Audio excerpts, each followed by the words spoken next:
Hi everybody, welcome to the European segment of Regeneration International's People's Food Summit.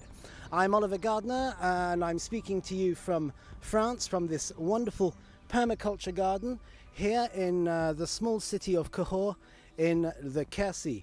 We will be covering a range of topics from local food autonomy, addressing climate change through regenerative organic food systems. This year, Europe has suffered unprecedented heat waves and droughts that have put a considerable pressure on Europe's agriculture, on Europe's food security. Other stresses have also come from the illegal and unprovoked Russian aggression on the people of Ukraine. And so right now we'd like to kick off this European segment with a special guest. We're here with Eugene Milovanov, who is the president of the Organic Federation of Ukraine. Eugene, please come and step in front of the camera and say hello. Yeah, hi everybody. Eugene, Ukraine has suffered a massive amount of damage from the Russian aggression, and you are working to safeguard decades of organic agricultural development in Ukraine. Organic Federation of Ukraine was founded in 2005, and since that time we are doing our best to promote organic in Ukraine, organic production, organic processing, organic education. Organic sector, organic movement in our country is developing since mid of 1990s, and during this period we were developing organic production not only of grain, pulses or oil seeds, but also vegetables, sugar beets, different berries, fruits all over Ukraine. And the only one region which was unfortunately collapsed for 8 years with organic development, it was Crimea, where all the territory unfortunately occupied by Russians since 2014. All the rest of the territory of Ukraine was showing very positive dynamics, and for latest 3, 4, 5 years Ukraine became one of the leader of organic product supply to the countries of European Union, to Northern America, also to many Asian countries, to Persian Gulf, and not only with raw material but also processed products like dairy products, like oils, like groats. But since February this year, when Russia started a new stage of the war, dozens of organic farms were damaged. Not only grain or silos or processing facility, but a lot of people were killed, unfortunately. For the moment, big number of organic farmers are among rows of soldiers on the front, and they're fighting to protect own country, own land, to continue those very peaceful activities what they were doing for a long time in their own farms or other parts. So you're saying that there are farmers that are farmers, but they are also now having to go out and fight in the field. Yes, you are right. It's first of all, this is social resistance, not just of the army, not just of the government, but each person, whether it is boy of 3 years old or old lady of 85 years old. So everybody staying, protecting own country, protecting own land, protecting freedom of actions, freedom of speeches, freedom of being Ukrainian, of being human. And so let's hear from the farmers. So I asked you if it was possible to to hear the voices of the farmers, if they could send us messages here for the People's Food Summit. Let's look at some of those messages now. В наше господарство прийшла війна в перший день масштабного вторгнення. Цим самим паралізувався всі поставлені плани і роботи. Посів озимих зернових попередніх років залишилися недоглянутими і нездібними. Господарство перебувало в окупації 8 довгих місяців. І зараз найкраща ситуація для ведення сільськогосподарських робіт. Але господарство продовжує тримати статус органічного виробника, проводить сертифікаційні роботи та готує продукцію минулих років до продажу. Ми дуже надіємося, що ситуація стабілізується і господарство запрацює в звичайному руслі. Hi, I'm Alexander Reichin. I'm the owner of the organic farm Kazakh Organic that is located in the south of Ukraine in the Zaporizhzhia region. From 27th of February we are occupied. All this time we cannot continue our activities in the farm because it's very dangerous for our employees and their families. During 7 months we are subjected to repression from Russian Federation. But we're eager and ready to grow organic in independent Ukraine, and we do believe it will be the reality very soon. Слава Україні! Щиро вітаємо. Ми з України, з древнього, красивого Чернігівського краю. Я Світлана Карацюба і вся моя родина, ми органічні фермери. Займаємося органічним виробництвом вже більше 25 років.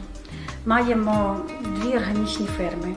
Молочно-товарну, де у нас утримується 130 голів ВРХ, і овочеву, там де на 2 гектарах ми вирощуємо овочі, зелень, пряні трави. Працюємо всі. Ми, наші діти і вже наші внуки.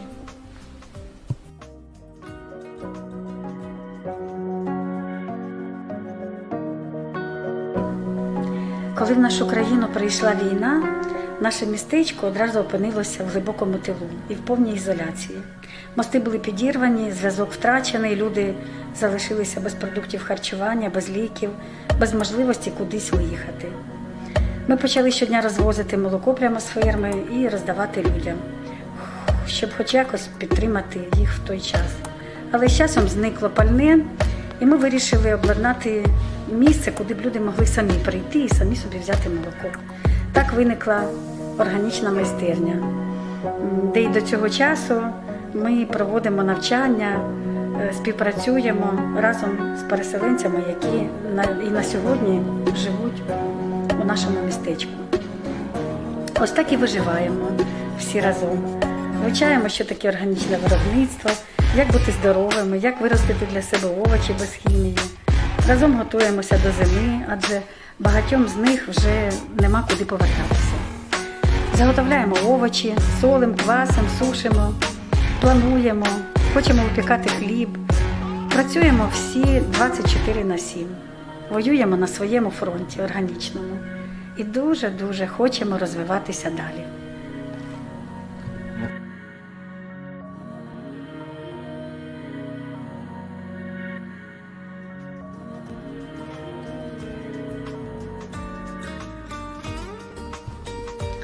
А саме головне, щоб якнайскоріше закінчилася війна. Війна – це дуже велике горе для країни і дуже велика біда. Тому ми всі впевнені і віримо в те, що ми обов'язково переможемо і настане мир на нашій землі. І наша країна стане набагато красивішою і гарнішою. Я знаю, так буде. Слава Україні! So when you see these nice faces of people who are trying to keep peace on their daily activity, who are trying to have a healthy soil, healthy nature, who want to feed animals and who want to feed people with the most healthy and not dangerous food, with who is open to be certified, who is continuing organic production even during the war, who is continuing export of organic products to all Europe, to all the world.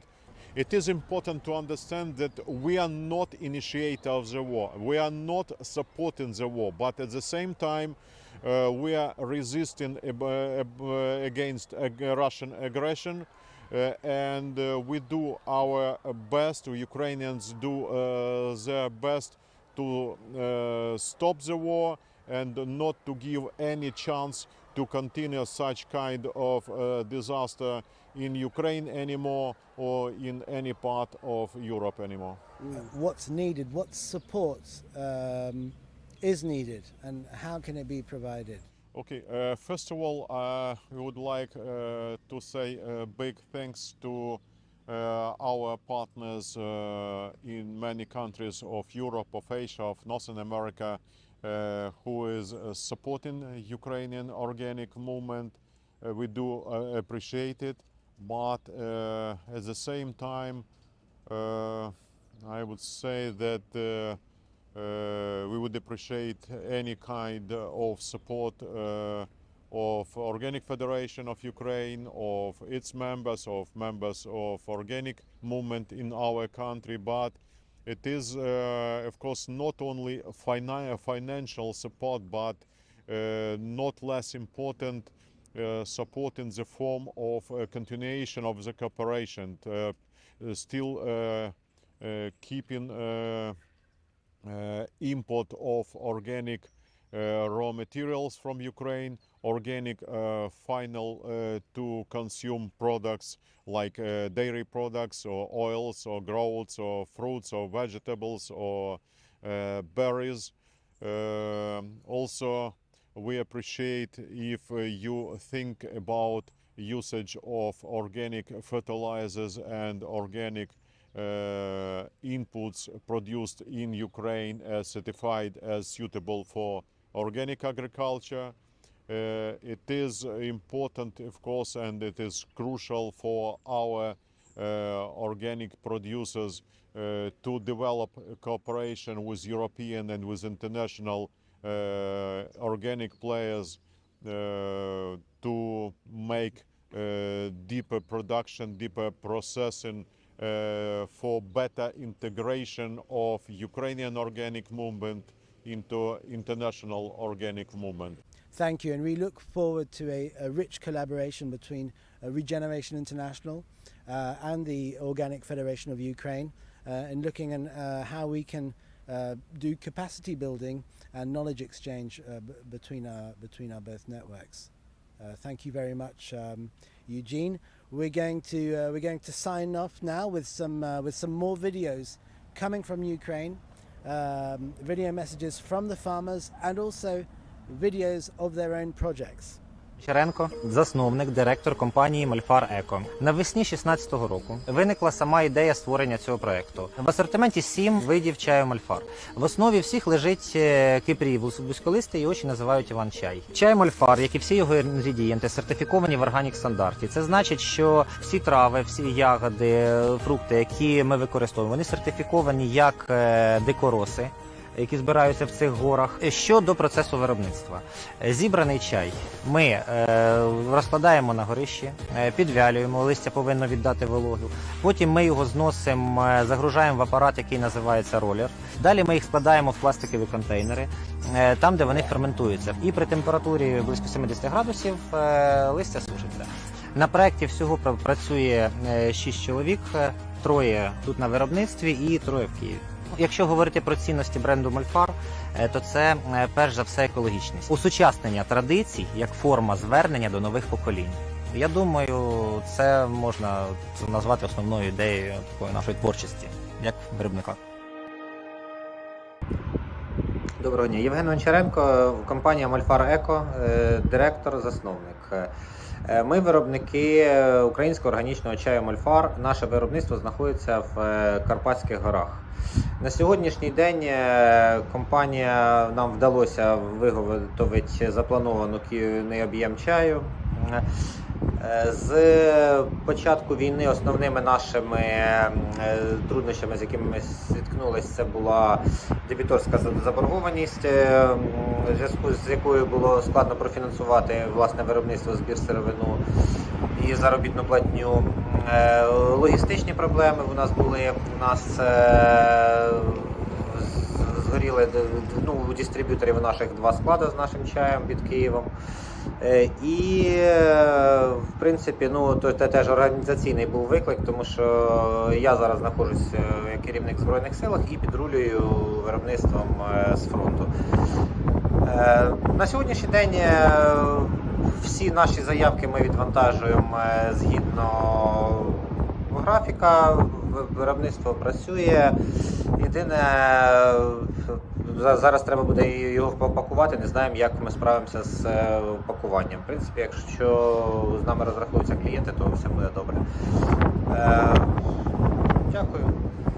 Вітаю вас, шановні колеги. Мене звуть Тетяна Гетьман, я директором департаменту агропромислового розвитку Львівської обласної державної адміністрації. Хотіла би кілька слів розказати вам про органічний сектор Львівщини.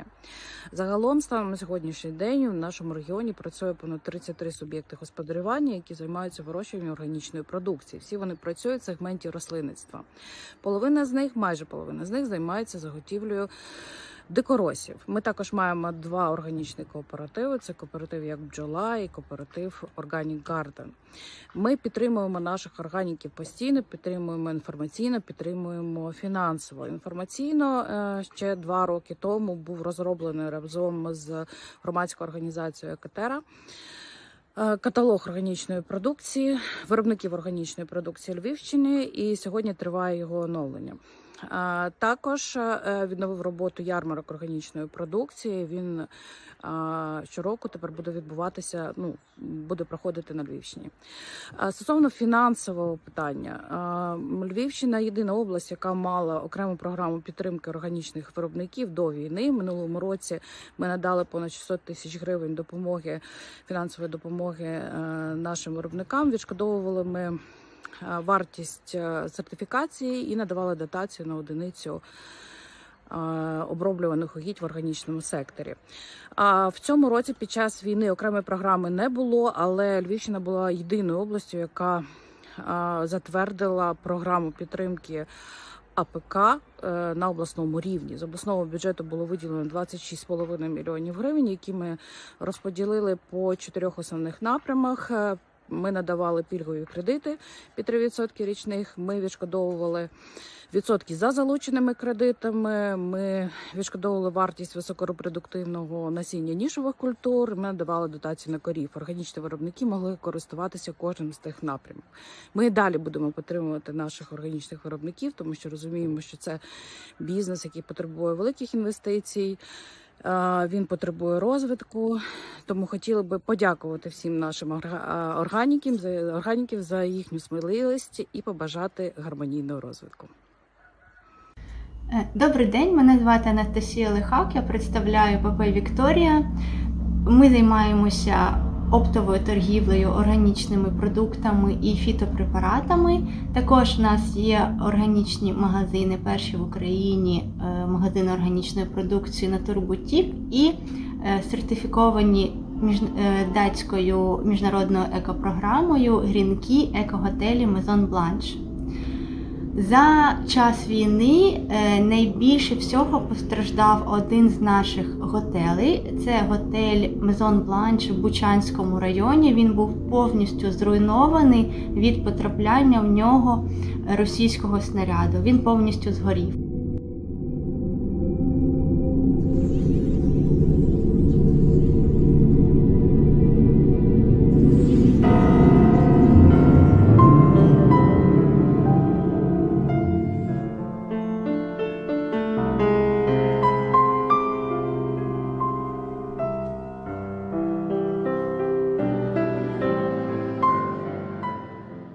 So those were the voices there of the organic movement brought to us by the Organic Federation of Ukraine.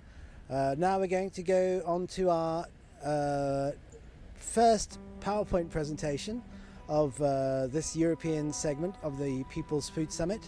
and we're still in Ukraine, and we're going to go and meet the president of the Agroforestry Federation of Ukraine, Professor Vasyl Yukhnov, who's going to give us a presentation how agroforestry has been playing out through this conflict.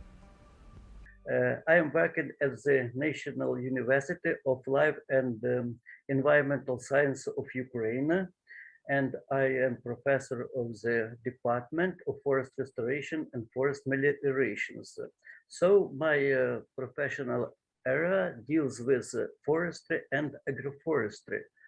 So I am professional agroforester of Ukraine, and I am proud of this because I know almost all about protective forest plantations, which protects our agricultural lands of adverse natural and anthropogenic factors. I show you systems of windbreaks. You can see photos, 3 photos. This is systems of 50s years at the Donetsk region at the left corner down, and the system of the central Ukraine steppe down, and you can see on the right corner, right picture, there are 2 divisions: balanced development, green, and the last one is forest as a strategic element of the landscape. It means the strategic element of the landscape, it means that they protect of adverse natural factors and improving the ecological and economic stability. And I understood that I couldn't imagine how our forestry was involved in the war. You can see at the beginning of the war, the Lugansk, Donetsk, Dnipro, Zaporizhia, and Kherson region, it's a steppe region, the windbreaks became the barriers of moving the tanks and many other vehicles. So they interrupted the moving of these Nazis in waters. Our system of windbreak performed its protective role in the east of Ukraine, where the most intensive military operation now, and the south of Ukraine. So in this picture, you can see destroyed tanks and enemy military equipment, both near windbreaks and in the plantations themselves. It was the windbreaks that became a break of the movement of enemy vehicle, and they're broken near them. The next slide shows detention and destroyed of enemy technicas near windbreaks and roadside plantations in different parts of Ukraine, in the south, Mykolaiv, Dnipro region, and the north, Sumy districts. Windbreak did not only stop the enemy and could continue to the destruction of its equipment, but also severely affected by hostilities. Therefore, after the war, they will need to be restored. It's term of warscaping. Yes, warscaping, it's new term.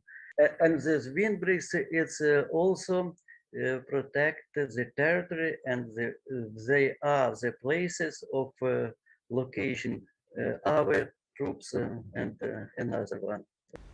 And we thank Professor Yukhnov for that inspiring story there on warscaping. Now we're heading to France to talk about local food autonomy, and we're going to meet with Mr. Stéphane Linou, who is a former General Councillor of the region of Aude. He is also France's top firefighter that promotes food security, food resiliency, and local food autonomy for national security reasons. In 2008, he started the Locavore movement in France, and today he is training local government officials to highlight the importance of local food security.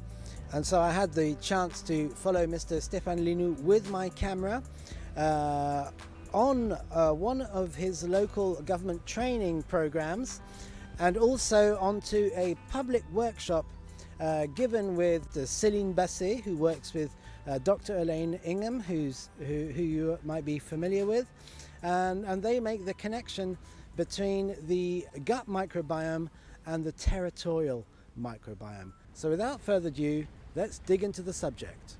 Bonjour, je suis Stéphane Linou, je suis français, dans le sud-ouest de la France, dans le Quercy, département du Lot, à côté de Cahors. Et ici, on est aux Halles de Cahors, jour de marché ce samedi.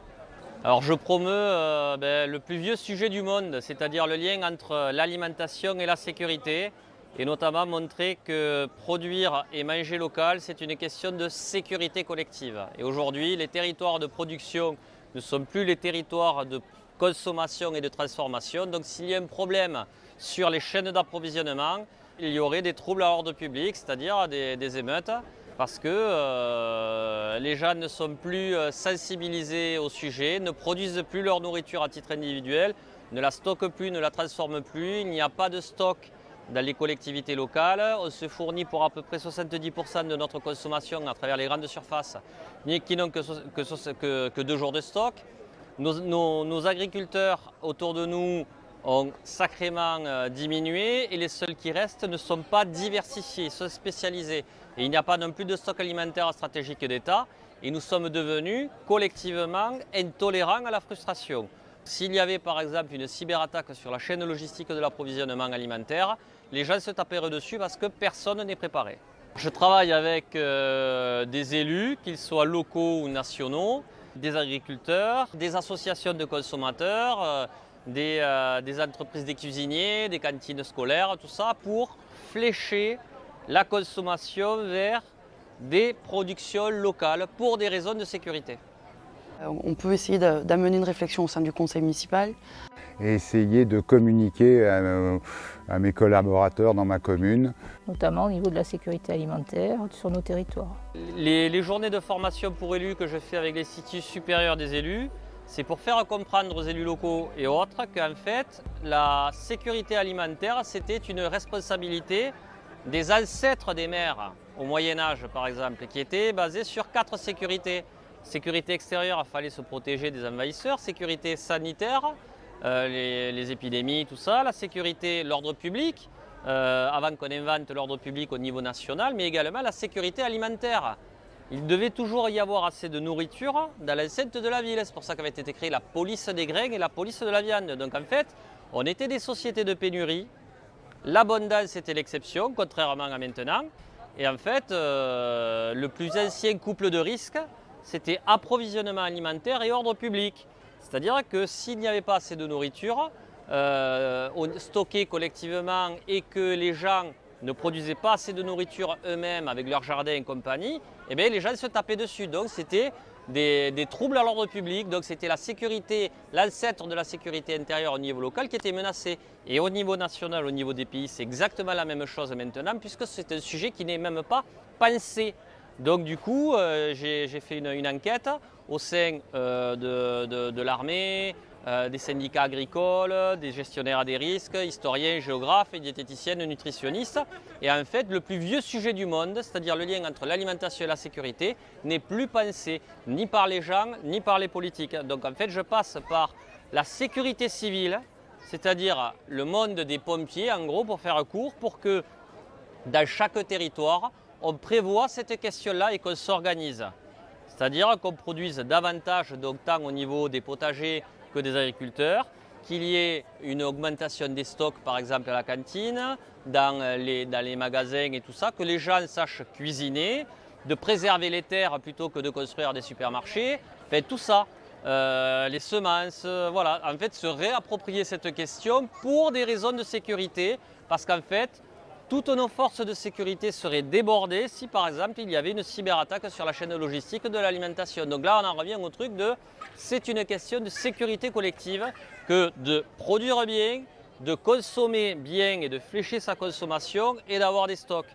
Voilà, c'est ça là aussi la résilience alimentaire. Nous sommes tous cancres à ce niveau-là et je peux prendre l'exemple des régions françaises, des aires urbaines françaises qui n'ont que même pas 2% d'autonomie alimentaire. C'est-à-dire que 98% de ce que nous consommons, on le fait venir d'autres territoires. Et dans le même temps, 97% de ce que nous produisons par territoire est envoyé dans d'autres territoires. Donc en fait, il y a des flux et des perfusions alimentaires et des camions dans les deux sens. Donc on ne va pas dire des bêtises, on ne va pas dire qu'on va arriver à 100% d'autonomie alimentaire parce que ce n'est pas forcément souhaitable et ce n'est pas forcément atteignable, mais pour l'instant on est à 2%. Donc entre 2% actuel et 100% qu'on n'atteindra jamais, il y a quand même de la marge. Et plus on éloignera le curseur des 2%, plus on augmentera notre sécurité collective. Les meilleurs stocks, quelque part, qu'on puisse avoir, c'est des stocks sur pied, c'est-à-dire en production locale, mais également chez les gens. Des stocks tampons chez les gens, des stocks tampons constitués quand ça va bien, pour pas qu'on ait tous à stocker quand ça va mal. Donc voilà, donc en fait c'est une préparation des populations et du territoire et des élus et des administrations également et du secteur privé. Il y a quelques années, j'avais écrit un article avec une spécialiste du microbiote, Marianne Derès, et je lui avais dit, moi je pense que le microbiote du sol, le microbiote intestinal et ce que j'appelle le microbiote territorial, en gros ça fonctionne pareil. C'est la débâcle du sol, c'est-à-dire l'érosion, dès qu'il pleut un peu, on se retrouve avec de la boue sur les routes. La débâcle du microbiote intestinal, ce sont les chiasses, par exemple, la débâcle intestinale. Et la débâcle du microbiote territorial, c'est-à-dire lorsqu'on n'a pas assez d'acteurs de la production, de la transformation et de la distribution au niveau de l'alimentation, eh bien, s'il y a un problème sur les circuits longs, c'est une débâcle territoriale, c'est-à-dire des troubles à l'ordre public. Donc je pense qu'on peut faire ces mêmes analogies et parallèles et quelque part les mêmes recettes qui sont pour arriver à une stabilité, donc à un ordre retrouvé, c'est de repeupler un acteur du sol, un acteur de l'intestin et un acteur du territoire. Tout cela, ces trois systèmes, et à refaire du lien entre chaque acteur de chaque microbiote pour arriver quelque part à une certaine homéostasie, à un certain équilibre, donc éviter les désordres.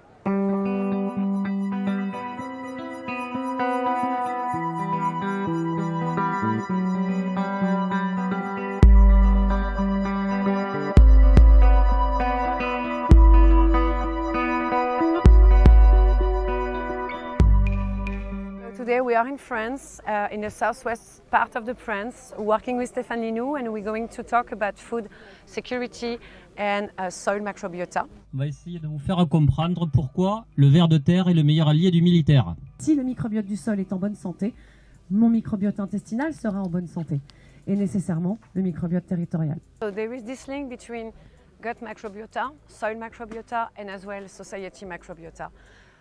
It's like from the small scales, microscopic scales, to the big picture scales. There is many different investigation and science study that shows that there is a link between the health of our gut microbiota and our soil microbiota. If all the veggies and the fruit come from a healthy soil, I'm going to technically inoculate my gut intestine with a good microorganism. So many studies show there is this correlation between gut microbiota health and soil microbiota health. And of course, in this case, if we have, healthy actor into a society, we get a very healthy society. So today it's one of the key strategies to regenerate the soil microbiota. I personally chose the Dr. Hingham's soil food web approach because it links all the many different actors, which are like the bacteria, the fungi, the protozoa, the nematode, the microarthropods. Those guys, they are linked with many types of interaction, so predatory interaction, decomposer interaction. And as we know with the food security with the territory, we can make like a similarity, finding like the soil microbiota function and work the same way a society can work, because we have many different type of actors. So we have a lot of people that are very interesting into this, this topic, and then we're going to explain how soil health is responsible of the health of the society as well. So with the microbiological approach from Dr. Helen Ingham. We asked the people to bring the soil sample just to make them meet visually with the microorganisms. So like that, this is not just a concept, they're just going to visualize what is a bacteria, what is a fungi, what is a nematode. And then I will be explaining, you know, what are their roles for their garden or for their farm. It's like a big meeting with them. There, and so we thank Stéphane Linou and Céline Basset and all the participants that were in that video for bringing us this important subject on local food autonomy. So now, to stay in the subject of local governance, we're going to go to Italy and meet Salvatore Basile, who is the president of the International Network of Ecoregions. And also we're going right up to Norway to meet Josh Hartvig of the Global Alliance for Organic Districts. Thank you, Oliver. There, first of all, biodistricts and ecoregions and also the organic districts, there are no difference. This is the most modern form of integrating people, all people, in a regional context, in a geographical area. It is really, I've seen a lot of concepts over the years, Oliver, but this one is modern. It takes an inclusive food system approach. And for me, it's also important to say that we are not going after borders that has been decided by human beings. We are going after the landscapes. We take a landscape and we see what people live in this landscape. What kind of nature do we have in the landscape? And that we work out from there.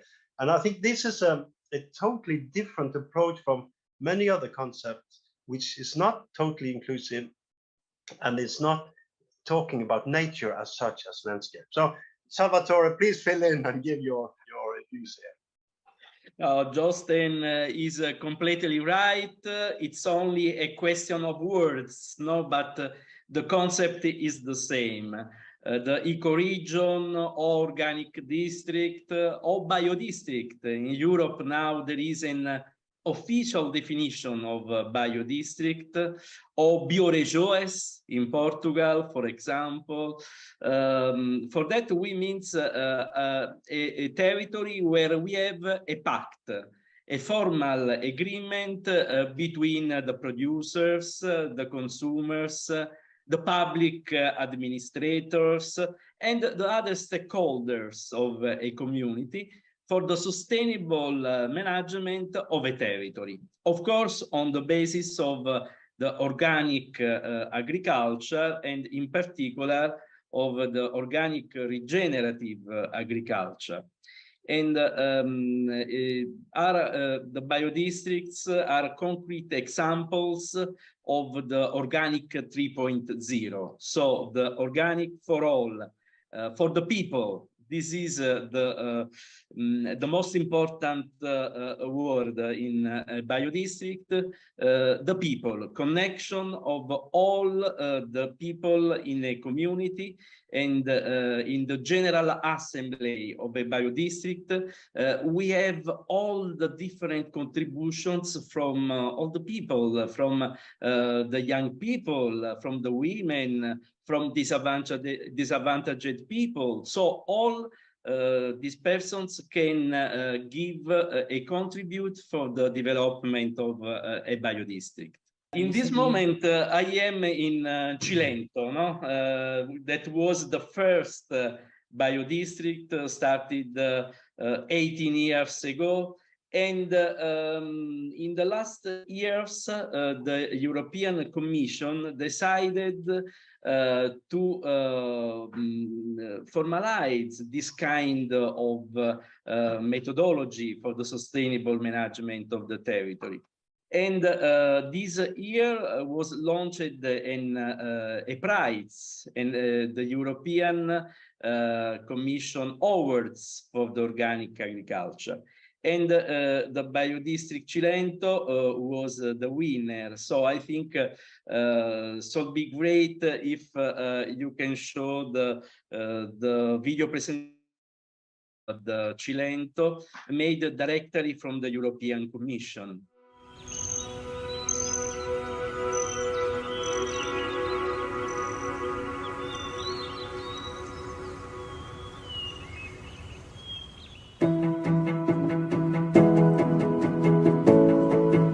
biodistretto Cilento è l'esempio concreto che anche i sogni possono diventare realtà, perché il biodistretto Cilento è nato da un gruppo di sognatori. Le attività principali del biodistretto del Cilento si concentrano sullo sviluppo di un sistema alimentare locale biologico sano e sostenibile, che mette in relazione gli attori locali promuovendo e valorizzando il paesaggio e le bioeccellenze del territorio e favorendo la transizione biologica attraverso le filiere agroalimentari tradizionali. Inoltre il biodistretto promuove l'enogastronomia biologica locale come attrattiva turistica attraverso i biosentieri o promuove le aziende agricole attraverso le biospiagge. Anche l'ecoturismo, ovvero si promuove un nuovo concetto di turismo verde che è basato sulla sostenibilità ambientale, sociale e culturale.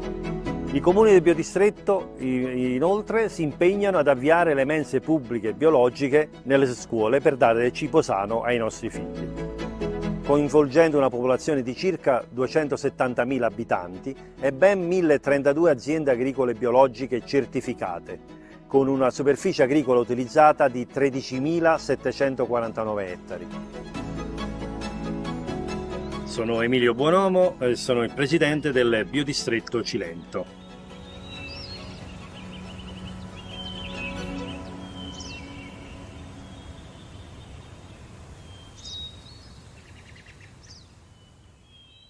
Yep, and you consider that in this video, because you can see the president of the Cilento Biodistrict, Emilio Buonomo, that with very simple words describe what is the biodistrict. Is a dream, no? Because really the pioneers of the biodistrict, when started 18 years ago, were in a very particular condition. So for the organic products, was impossible to have a market specific, no, different from the conventional products. Few organic farms on a very large territory don't have the possibility to create the critical mass that you need for change. Now everything is different. The organic is in the public policies, is in the strategies at international, national, and local level. So I think that in these 2 minutes of video, you can have a right explication of the spirit, of the soul of a biodistrict. Yeah, and Oliver, when we are talking about this, I think also for me, it is important to say that we try to make something that could be used or could be established all over the globe, in all 5 continents, and because we base it on the 4 principles of organic, of health, ecology, fairness, and care. This is what we base it on. And of course, the holistic view is with organic regenerative agriculture, and if we put this together as the basis, out of that we can do a lot of interesting things, do a lot of new inventions, and then we can attract young people to the districts so that we can have new life, and the youngsters can see what can be done there. And also, since this is a global event with the food summit, I think it's fair to say that Europe is taking a step forward with the European Green Deal. They have said that with the European Green Deal, Farm to Fork, and the strategy for organic farming, they have the aim of 25% organic land by 2030.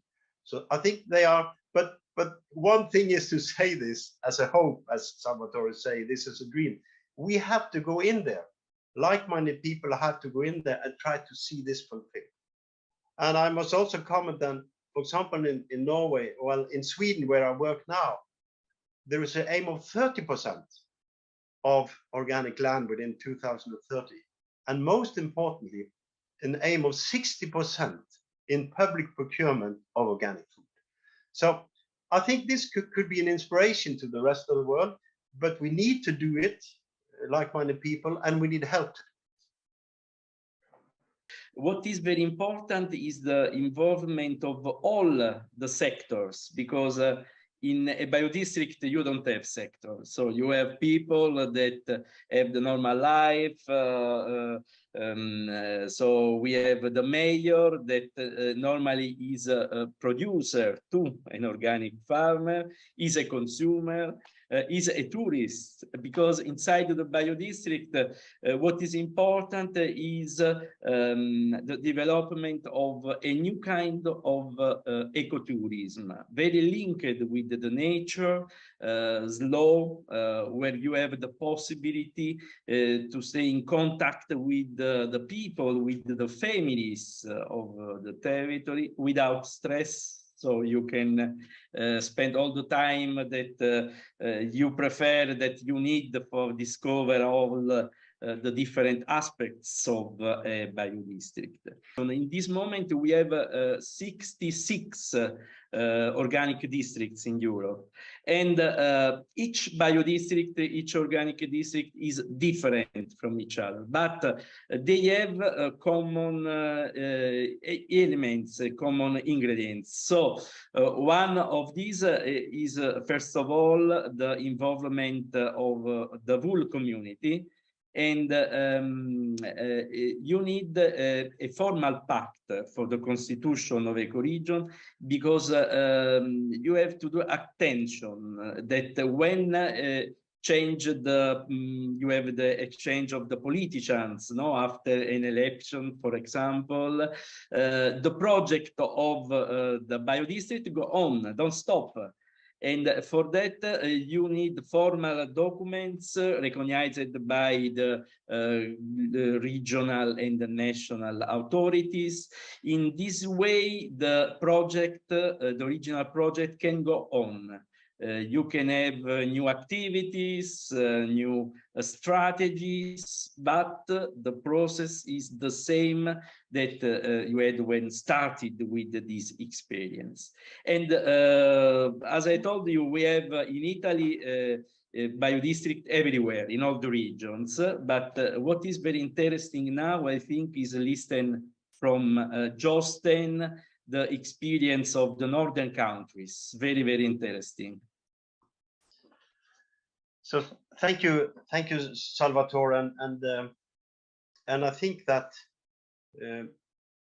the good examples from Cilento, the good example from Italy, is what is giving the inspiration for all of us to work further on this. Because we know, you said, Salvatore, this kind of dream, but you have made the dream reality with what you're showing from so many years of work.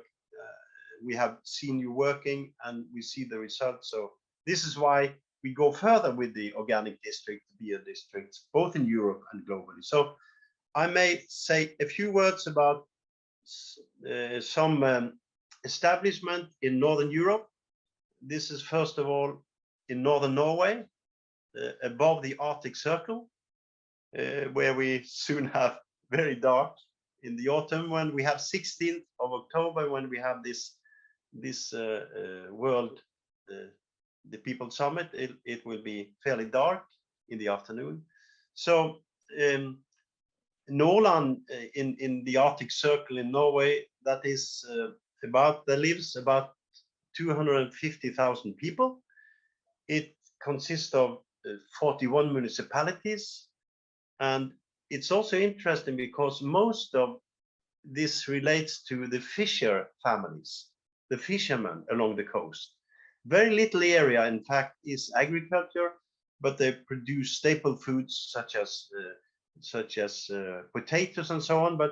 But we have also the opportunity now in the families of organic district to involve fisher families and herding families. So I think this is a very interesting thing with this establishment in Northern Norway. Many municipalities, many along a big coastline with Lofoten, where the codfish comes in every winter.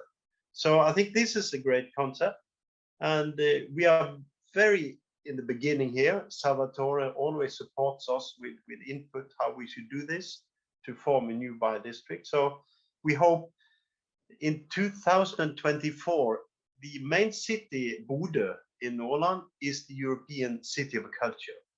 So we hope that we should make something that, and then we have the organic district. Another example that we are working with now is outside Stockholm in Sweden. So good news here is that we were afforded, given a project now by the European Union in 3 years project. And part of the project is giving resources to have this organic district south of Stockholm. But it's then an area with both urban area, but also rural area. And here we have about 24% organic land already. And we have many municipalities that has more than 60% organic food in their public procurement. So here we have I think, Salvatore, here we have a more ripe concept of being in a couple of years a good example of a biodistrict in the Nordic countries. So we are so happy that we can share this experience, and we should be very careful, take it in small steps, so we learn from it and can give advice in other Nordic countries like Finland, like Denmark, and the countries in the Baltic Sea region. It's also important that we include the countries in the Baltic Sea region in this development. So these are two good examples coming out of the inspiration from the work of Salvatore and his team in Italy and other places. So thank you. And now we will see some videos from what is happening around Europe on these ecoregions.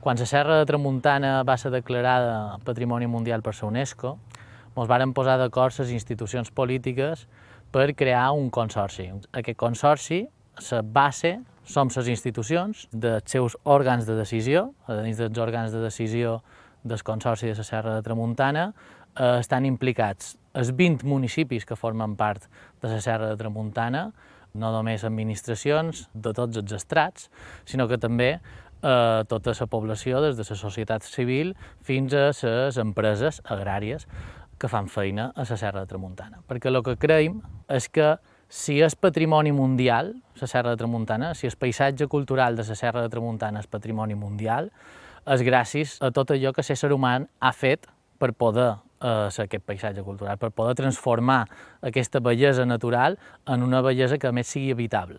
I això com s'ha fet? Mitjançant l'agricultura. I per això per nosaltres també és molt important aquest avanç en els projectes d'agricultura i l'agricultura ecològica o les ecoregions que formen part d'aquests projectes. Per nosaltres és molt important perquè integra totes aquelles coses que com a Consorci de Serra de Tramuntana nosaltres avalam. Des de Calvià fins a Pollença? Doncs sí, des del Consorci Serra de Tramuntana hem fet 2 projectes bàsics per al futur de l'ecoregió juntament amb els nostres projectes agraris. Per un costat està juntament amb la SEAE un projecte que defineix quins són els llocs recuperables a nivell agrari de la Serra de Tramuntana i després, per un altre costat, el que estem fent és impulsar un projecte més específic de manteniment i de recuperació d'una zona que està a uns pobles que es diu Banyalbufar i Estellencs com a primer projecte pilot per poder desenvolupar un projecte agrari amb aquestes característiques. En Mallorca, possessió, és una vila rústica. La vila rústica en el sentit de productiva. La més important font... Estem en els jardins de Raixa, que són de la mateixa possessió.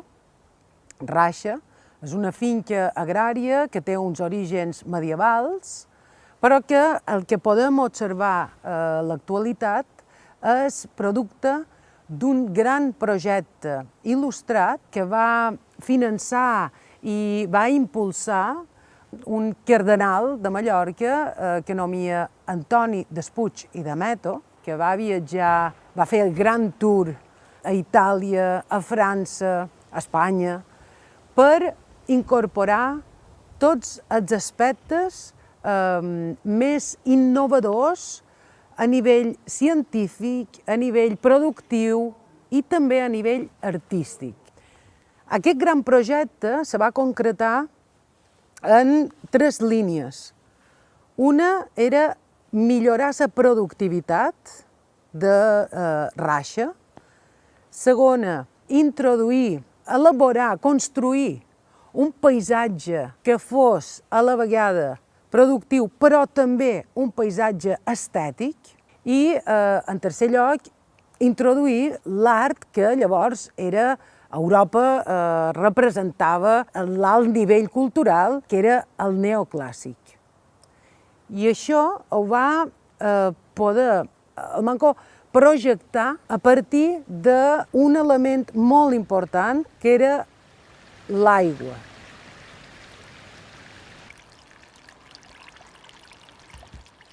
Per tant, se requereix que hi hagi una estructura, una infraestructura molt ben organitzada, molt ben construïda, per anar emmagatzemant l'aigua i d'aquesta manera anar alimentant tot el conjunt. Allò que fa diferent Raixa de la resta de possessions de Mallorca fins i tot, és que aquí s'articula un sistema hidràulic i un sistema de construcció del paisatge, que tot està construït segons les tècniques constructives tradicionals, que sobretot és de pedra seca, articular tot aquest paisatge, una morfologia, una topografia natural, s'estructura amb marjades, amb bancals, amb terrasses, amb terraplens, en un perfecte equilibri que ve determinat per la distribució de l'aigua. Tot en conjunt forma un verdader paisatge cultural. I aquest crec que ha estat l'aprenentatge de Raixa. Ha estat el primer lloc on l'administració pública de Mallorca ha intervingut amb consciència de paisatge.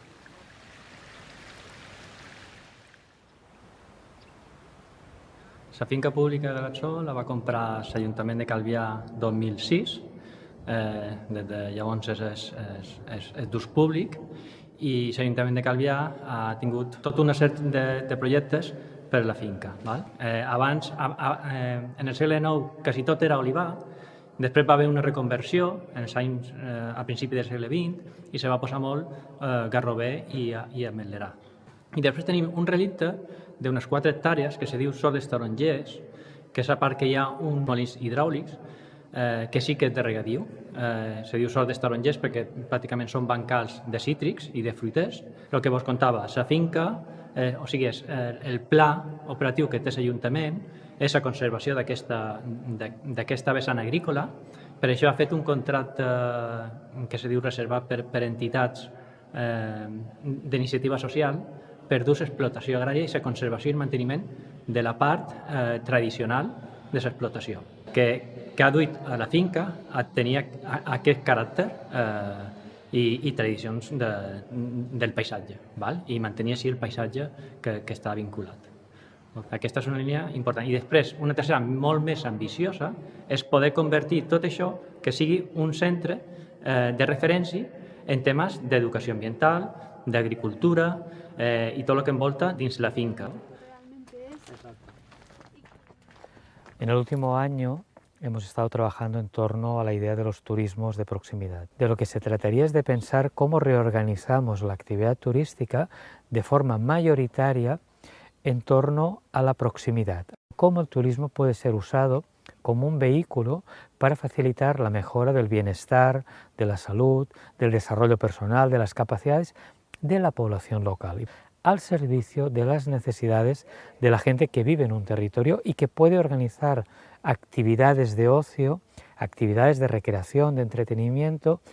Esta perspectiva significa pensar la pluralidad de actividades posibles que den satisfacción a esas necesidades, que pueden tener que ver con el acceso a espacios naturales, con el acceso fácil y cotidiano a parques urbanos, a áreas naturales dentro de las áreas metropolitanas, a cuestiones que tienen que ver con la cultura, con la memoria, pero también con la alimentación. Ser una posibilidad para el desarrollo de una agricultura orgánica, de una agricultura sana, de una agricultura que dé satisfacción en términos alimentarios a esa población local.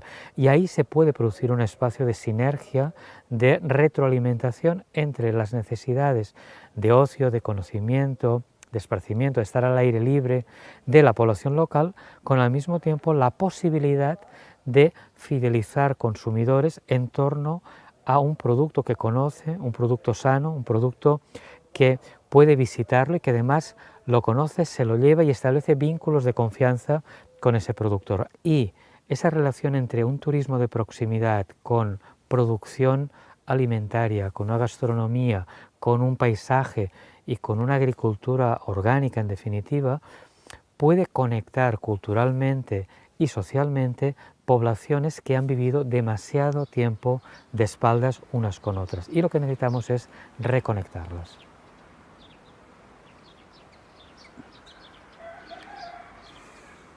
I crec que el deure d'un pagès, i sobretot d'un pagès ecològic, és animar a tota la gent que faci el possible per recuperar totes les terres que hi ha a nivell mundial, ja no tan sols aquí, però de manera local, i aprofitar tot el que és els recursos de cada lloc. I l'únic que he de fer és aconseguir i donar a la terra aquestes eines perquè ella se pugui regenerar. La feina és molt simple, és donar tot el que ha de mestre a la terra. La nostra feina com a agricultors és pensar que aquesta terra no és per un benefici propi, sinó que ha de durar per moltes generacions que puguin disfrutar de lo que estem disfrutant i no aniquilar molt més de lo que està aniquilada. I crec que la nostra intel·ligència és suficient, combinat amb la consciència, per tornar a tenir un tipus de terra que ens doni uns aliments saludables, que tornem a tenir tots els micro, macro i els aliments traça que nosaltres necessitam per créixer, perquè així el que són els microorganismes puguin regenerar amb l'ajuda d'aquest tipus de nutrient que és l'aigua de la mà, amb la matèria orgànica que la pròpia terra siguin herbes o altres productes que nosaltres hi sembrem, si els sabem emplear, podem tornar a regenerar així com era abans.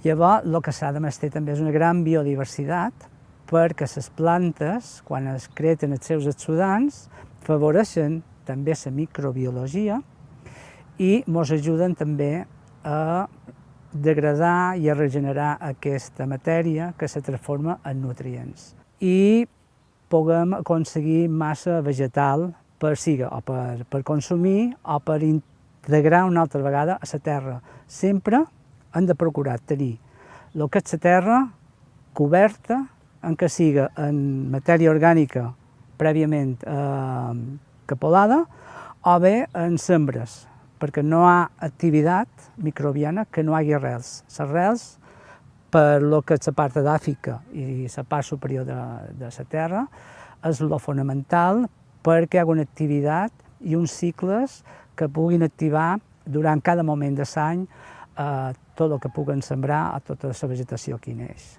Jo particularment, que venc a un mercat, en el mercat ecològic de Palma, les relacions amb els clients arriba a ser amistosa, cordial i sobretot de confiança, perquè ells ens donen les gràcies perquè nosaltres sembrant el que ells no poden sembrar i així tots tenim, diríem, el que necessitam. Jo vendre el meu producte, que el faig de manera natural, i ells comprar un producte que saben que és bo, tant per la salut com per la humanitat. Insieme a erba. que hem vist és que des de la visió les diferents persones o agents implicats en tot el que seria la xarxa alimentària i econòmica de Mallorca, el paper que poden tenir des de CA és com a de facilitador, de posar tothom en contacte, en xarxa, per arribar a definir entre tots què volen que sigui l'ecoregió de Mallorca, la Serra de Tramuntana, fins on volem arribar. La part de producció ecològica aquí a les illes ha fet molt bona feina a cada una de les illes per organitzar-se, per crear alternatives econòmiques viables en el monocultiu del turisme, un model econòmic molt basat en poques alternatives, i també per fer viable l'agricultura com a activitat econòmica interessant pels joves, per la dona, per la societat en general i fins i tot com a eina d'accés en el mercat laboral de persones en risc d'exclusió. Per això pensam que era molt important traslladar això que ja s'ha fet des del sector agrari ecològic a la resta de la societat, intentar créixer en producció ecològica a nivell local, aprofitar aquestes terres que estan abandonades, que estan en desús i que en cas de que se gestionessin en producció ecològica no només servirien per fixar més carboni, per evitar erosió i regularitzar una mica les pluges o almenys limitats impactes de les pluges a efecte del canvi climàtic, i també créixer en sobirania alimentària i aconseguir més consum per a la població local, en el mateix temps que ens pot servir per redissenyar una altra economia turística, una altra oferta turística, no per ampliar-la, ni tan sols com per complementar-la, sinó per reorientar-la cap a un model de posar en valor tot el patrimoni agrari, cultural, gastronòmic que tenim aquí basat en la producció ecològica. És a dir, que a través de l'ecoterritori nosaltres puguem triar el nostre model de vida. ¿Este cuchillo es el que buscabas? Oh, sí.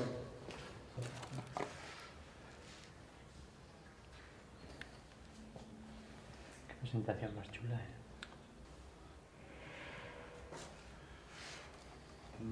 Una granada, tú lo habrás visto a lo mejor. Muy bien. Hola.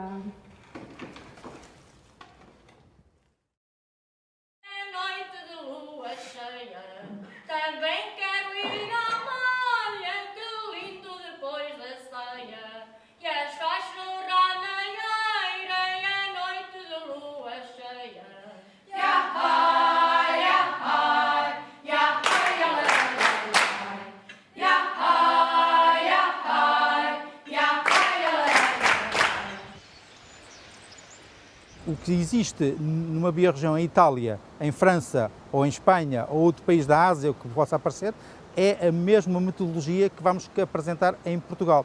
É importante seguir a planificação e o método que nós adotamos pela INER Internacional, que é um manual que nós chamamos de Toolkit. Cada biorregião é um território diversificado, tem as suas características, mas que precisa de ter uma governança adequada para trabalharmos todos no mesmo plano e para a gestão ser coordenada e uma gestão orientada. This is a model of development, a strategy. Este trabalho com as biorregiões é mais recente porque tínhamos um grande problema de perda de população e por isso é que as biorregiões, sendo modelos estratégicos de desenvolvimento, são para nós cruciais, porque vai partir daquilo que nós melhor temos, o turismo, a agricultura, as termas, potenciando-os em termos de emprego e permitindo com que as pessoas vejam algum futuro aqui. Toda a estratégia que nós criamos neste âmbito foi criada com as pessoas, chamando os produtores, chamando os hoteleiros, chamando as IPSS, as juntas de freguesia e perguntando-lhe para onde devemos ir.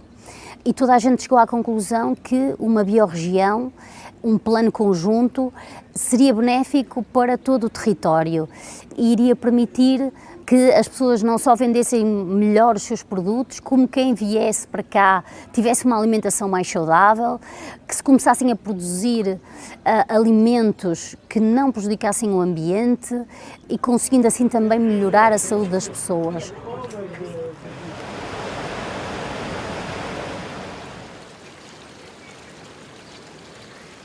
Como qualquer estância termal, o que nós procuramos é tratar da saúde das pessoas, mas numa perspectiva de saúde, não só de tratamento, mas entender todo este conceito numa saúde global, uma saúde em que as pessoas procuram não só tratar as suas doenças, mas prevenir a sua saúde e prevenir o seu bem-estar. A ecorregião contribui também para isto, ou seja, nós pretendemos que as pessoas tenham hábitos de vida saudáveis, quer seja fazerem exercício físico, quer seja tendo também hábitos de consumo de produtos naturais, produtos biológicos, produtos que lhes permitam ter uma melhor saúde e uma melhor vivência em comunhão com a natureza e com tudo aquilo que nos circunda neste local, quanto a nós é um local espetacular e sagrado. Não esquecendo que também os fóruns que se fizeram foram sempre abertos a toda a comunidade e, portanto, neste momento estamos numa fase de retomar e de tentar envolver cada vez mais pessoas no processo. A ideia surgiu logo após a nossa eleição, em 2017. Quisemos criar um evento que de alguma forma promovesse os produtos endógenos da nossa freguesia. Este tipo de eventos são determinantes, são muito importantes para a fixação das pessoas, para trazer pessoas às nossas aldeias, para valorizar os terrenos do interior, terrenos que estão a ficar desertificados. Isto valoriza-os, dá importância, neste caso, às localidades e faz com que as pessoas vejam nestes terrenos uma oportunidade e qualidade de vida que em outros locais não encontram. Para além da questão ambiental, que é fundamental aqui também, que ao praticar uma agricultura sustentável, nós estamos também a contribuir para as alterações climáticas. Nós temos durante um ano um calendário de eventos ligados a produtos para ajudar os produtores a escoar a sua produção e que é no sentido de que possamos viver melhor nesta terra e deixar uma terra melhor para os nossos filhos. A Biorregião participou em inúmeros eventos durante o mesmo ano, desde refeições escolares, conseguimos introduzir os produtos dos nossos produtores locais nas escolas, conseguimos dinamizar mercados locais, nomeadamente aqui onde nos encontramos, e conseguimos também dinamizar algumas ações pontuais em instituições IPSS, instituições de solidariedade social. Isto é o espírito também da Biorregião, portanto, que é termos todo um complexo sistema de fatores e nós interligamos com os produtos biológicos, daquilo que ainda é tradicional, mas com uma roupagem de produção, mais uma vez, biológica. A empresa Alfabio é uma empresa familiar, foi criada em 2011, fazemos agricultura biológica e optamos por escolher a agricultura biológica porque, pronto, que faz bem à saúde, temos de ser amigos do ambiente e porque ele está mesmo a chegar às últimas. Temos viveiro também desde 2019 e trabalhamos com público, com todo tipo de público, fazemos cabaz, entregamos em restaurantes e em lares, nas escolas e trabalhamos com grandes empresas que depois o entregam nas grandes superfícies. Fazer parte da Biorregião é muito bom, porque é sinal que aqui, principalmente em Vila Maior ou a São Pedro do Sul, que os produtos biológicos têm boa qualidade. Então produzimos todo o tipo de hortícolas, desde a alface, a couve, o tomate, o pepino, o pimento. E assim, no modo de produção biológico, não podemos plantar as coisas, as hortícolas, vai por assim dizer, de ano para ano não podemos utilizar o mesmo terreno com as mesmas culturas, temos que variar. Por isso é que utilizamos muitas vezes a rotação de culturas e a consociação, só mesmo pelo facto de termos um pouquinho de cada, neste caso perto de casa, para o público que venha cá comprar, para termos sempre a oferta adequada para eles. Hoje estamos aqui neste autêntico cenário real de uma paisagem de um território que é a biorregião de São Pedro do Sul, onde a agricultura biológica é fundamental para a sustentação, para a promoção do território. Nós devemos desenvolver e promover a agricultura biológica porque é aquela agricultura que nos garante uma maior sustentabilidade nos diversos domínios ao território que é composto de agricultores, que é composto de seres vivos, outros animais, uma paisagem, que é perpetuar este território e por isso desenvolver aqui atividades ligadas ao bem-estar fundamental neste tipo de território, mas que de facto começa quando cuidamos do solo, quando cuidamos de todos os seres vivos, quando cuidamos desta cultura, quando cuidamos das pessoas que aqui vivem todos os dias. Este é o grande desafio para hoje e para o futuro, que é como garantir que este território, que hoje está classificado de biorregião, vai continuar e, por isso, o nosso trabalho na biorregião, como a Agrobio, Associação Portuguesa de Agricultura Biológica, no sentido de envolver todos num objetivo comum, que é levar mais longe este território, ser mais conhecido, permitir que outras pessoas o conheçam e que o valorizem. Também fundamental é esta ligação entre aquilo que a natureza nos dá, como por exemplo o geotermalismo, que nós vimos em São Pedro do Sul, mas esta ligação aqui ao território, onde as pessoas vêm conhecer o território, vêm melhorar a sua saúde, enfim, experienciar verdadeiramente este território que tem de ser vivo. E este é o grande desafio. Queremos um território vivo no futuro.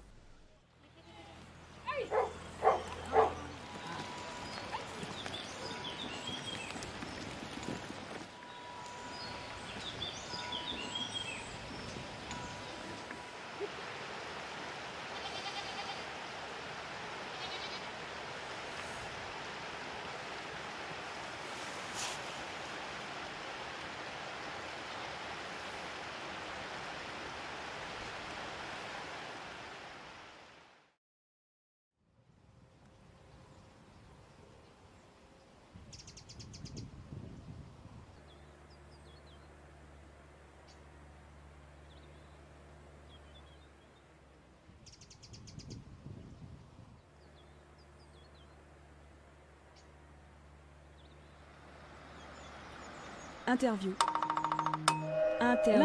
L'interview du jour. Sur RDIWA 107.5. On the air on Radio Diwa with Karine Melzer.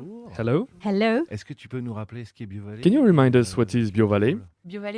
So BioValley is the territorial association which covers the entire Drôme drainage basin, which includes 3 districts, the Diois, the Crétois and the Val de Drôme. It gathers all the actors of the territory concerned by the ecological and social transition, local associations, firms, communities, inhabitants. And your part? Mainly to be in charge of monitoring the innovations in the territory.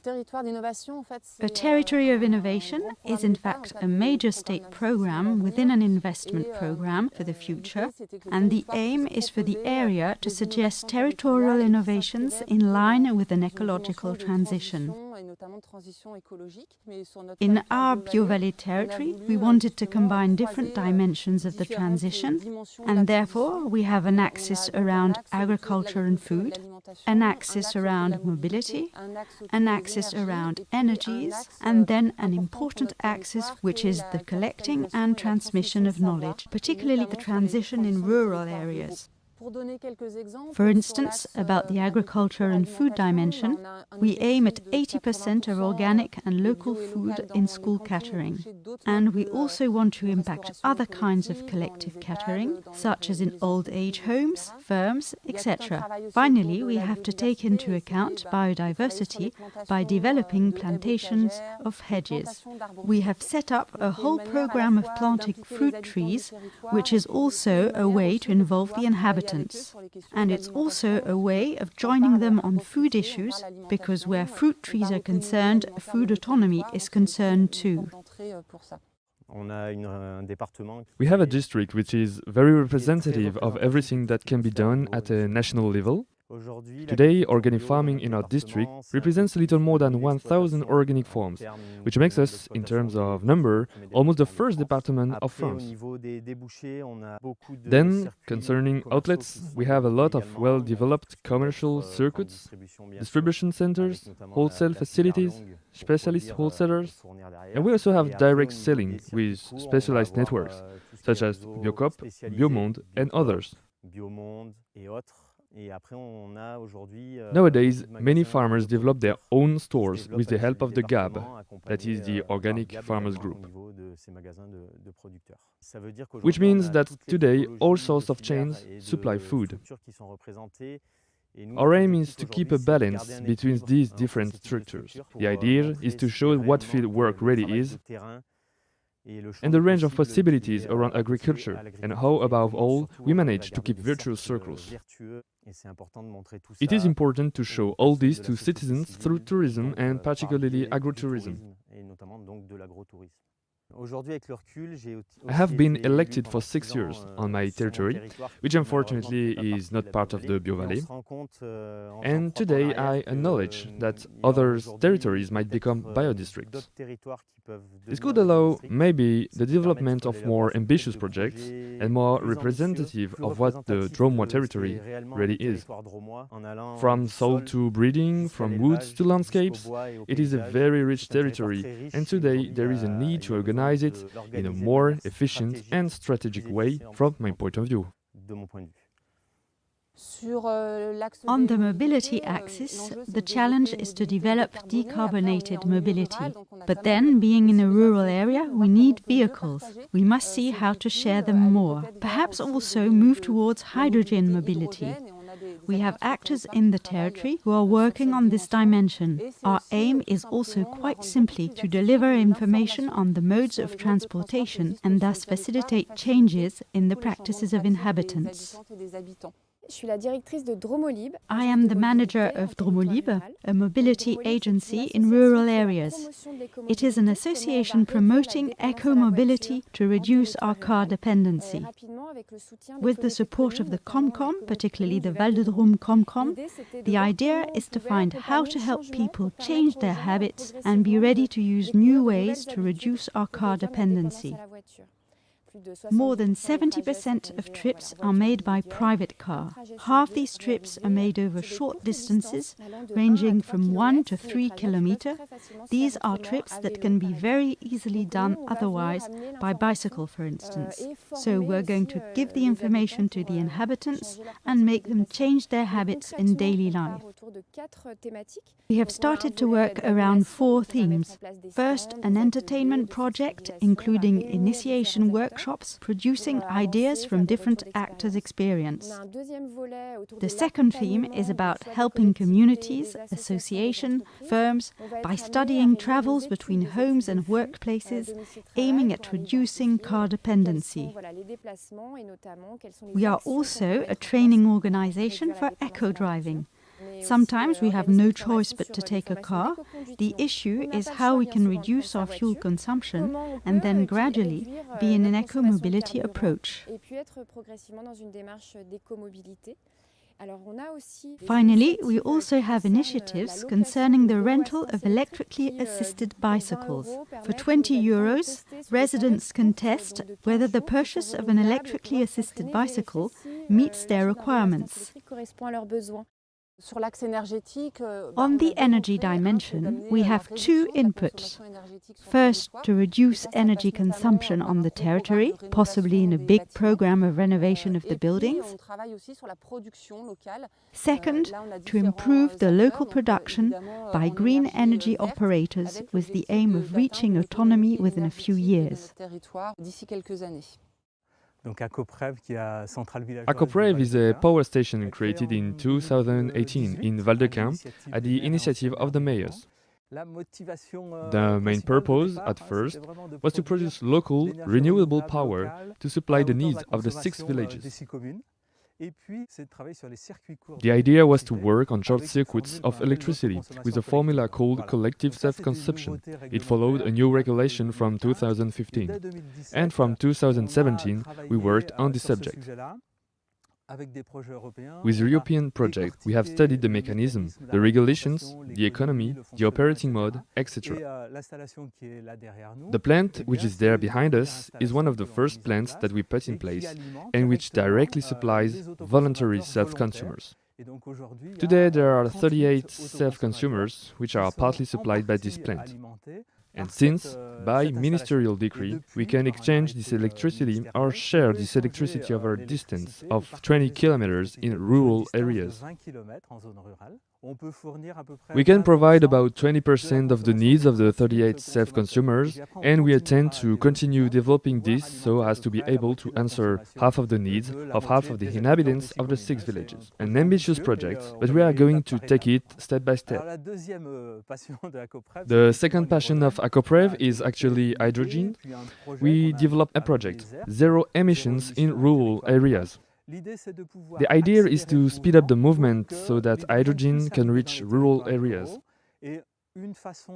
And one way to speed it up is to be able to offer stations that distribute both hydrogen gas and electric vehicle charging. This project requires an important load of work. There has been a first study in the Diois to try and assess what amount of gas and hydrogen will be consumed. So that's what we do, explore the premises on this question so that things can be done faster. It is an element of the future organization of mobility. Within this research action concerning the flow of materials and energy, we ask researchers to look into the flow of plastic material because we have a Fab Lab on our territory. The idea is to know how to reuse plastic waste from the territory to manufacture, for example, local furniture with FabUnit.